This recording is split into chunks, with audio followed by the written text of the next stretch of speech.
See, listen, these awards watch lists come out, and first of all, they aren't completely fabricated, right? There are awards to give out. The watch lists are something that you can be proud of. It's better to be on them than not on them. If you aren't on the list, use it as motivation. I get it. It seems like an honor, but I'd argue it's actually a burden.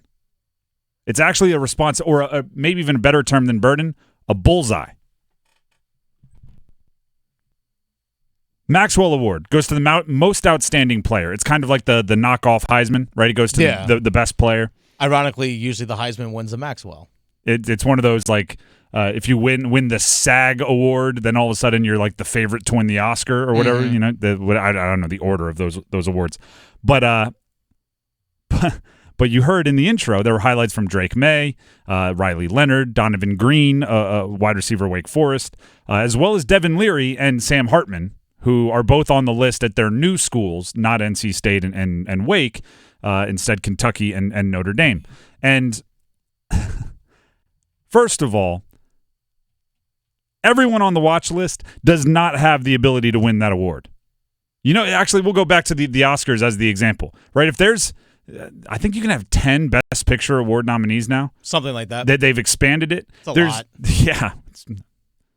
I would argue in a lot of years there's not 10 good movies, let alone 10 Best Picture Award winners or nominees. But there's like 4 or 5 that they're walking in there. Let's just say they don't have a speech prepared, right? They know what's up. There's dozens and dozens of Maxwell Award watch list people that know they don't have a shot. And the funnier part about it is there's no requirement to be on the watch list.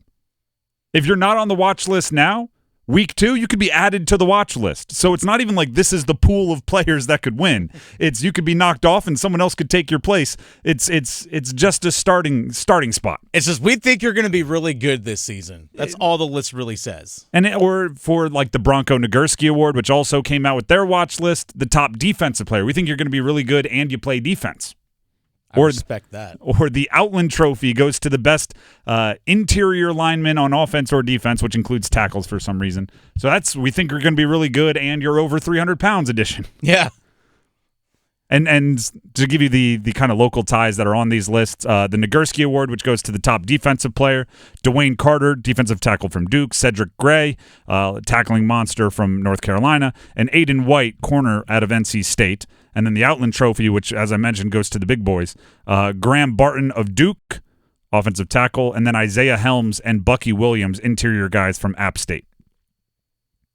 If you were on watch lists, here's my piece of advice for you. Those guys I just referenced. You are not sneaking up on anybody. No. And don't let it go to your head. Because, this is what sparked it, right? The Maxwell Award watch list came out yesterday. And right on social media, I see the North Carolina football account put out Drake Maye, right? Posing, right? He's like, I'm in the pocket, but I'm also not wearing a helmet, so you can see my face. And then Riley Leonard, personality pose. It was on the Duke football account. And both of them said Maxwell Award watch list. So I was like, oh, that's an honor. Let me go look it up.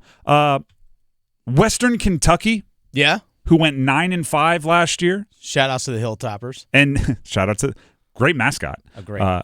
It's like the orange blob from Syracuse, but red. Western Kentucky went 9-5 last year, finished 3rd in Conference USA. Conference USA, not the strongest conference in the world. No. They have 2 players on the Maxwell Award watch list. So Drake Maye, as we'll talk about later on, is the ACC Player of the Year. Riley Leonard is a dark horse in a lot of conversations. Maybe if there's 2 on the watch list from Western Kentucky, those guys shouldn't be like surprised or super celebrating that they're on that list. But it's a list nonetheless. And they're not sneaking up on anybody. Basically, it's just a spotlight that doesn't mean a ton, but that spotlight makes it so you are circled on the scouting report every single week. It's one of the things we when we were at ACC kickoff last week, we talked to was it Jared Verse from Florida State. We talked to a couple defensive players who had a breakout year last year, right? You go from 4 sacks to 10. Jared Verse goes from transferring to Albany to being maybe the best pass rusher in the country at Florida State. Yeah. So those breakout seasons happen. And one of the questions I asked Verse and a few others is, are you ready for the double teams coming your way? Right? Like, when you transfer from Albany, you have half a season before everybody is like, hey, this guy might be the number 1 edge rusher drafted. It's like, wait a second, that guy's good. Exactly. Before you hear the other quarterback going, 94's on the left, 94's on the left. You have some leeway there. Nobody on any watch list is going to have that. For example, Notre Dame, NC State week 2.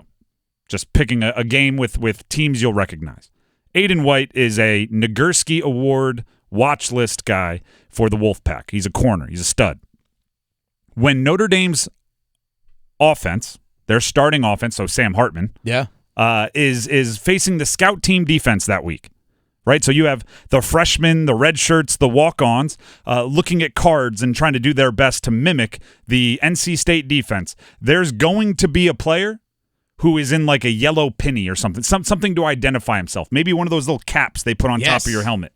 And the wide receivers coach is going to walk over, tap that player who's playing corner on the scout team on the shoulder, and he's going to look at the Notre Dame wide receivers, and he's going to go, this is number 3, because that's what Aiden White wears, and they won't do him the service of saying this is Aiden White. They go, this is number 3. Nagurski Award watch list guy, right? He's a all ACC this, right? He's the one they're going to trust you one-on-one on the outside. Right? They're not going to need to give him safety help against you. You're not on the Nagurski. You're not on the Maxwell Award watch list. They're just going to leave you one-on-one. So if you beat him, that's a big play for us. But he's good, right? They don't give that watch list to nobody. And then Aiden White's going to have to go out there and live up to that, right? Because now you're getting the best shot every single week. It's like when you're the defending champ or something like that. Because what is a preseason award, or a preseason watch list, or a preseason All-ACC designation, but an acknowledgement that you were really good last year, right? You've done something in the past that has made people believe you're going to be good this year. So it's kind of like being a defending individual performer of something, like not a defending champ, but a defending good player. So when you're the defending champ, it's like, hey, we're going to get everybody's best shot. Right, everybody's going to be really up to play us. For sure. Well, guess what? Dwayne McBride, defensive tackle for Duke. Right? You're going to get every guard and center's best shot because they want to make a name for themselves against somebody who's on the Nagurski Award watch. Right? Or, if you are App State even, right? You have a Maxwell Award, which goes to the most outstanding player watch list running back, and you have 2 offensive linemen on the watch list for the Allen Trophy, which goes to the best lineman. You don't think everyone on your schedule is going to want to bottle up your run game, make a name for themselves, maybe be on a watch list next year? Well, even if not just the watch list stuff, but I know we're going to get into it at 4 o'clock, but if you're preseason All-ACC or preseason All-Conference, oh, really? We used to have Show me. Exactly. Prove it. Prove it. Prove it. And you have to prove it every single play. It's it goes along with something that our coach used to tell us, that freshmen don't wear jersey numbers. Freshmen wear bullseyes, right? When you're out there on the field, if you see the freshmen go after them, it's a very similar thing. If you're on a watch list, you don't wear a jersey number, you wear a bullseye. Yep. Because everybody wants to make their name against you. So congrats. Happy for you. Post about it if you want to. And then hit the gym, hit the film room, because it's going to be even more difficult for you to have success and repeat this year.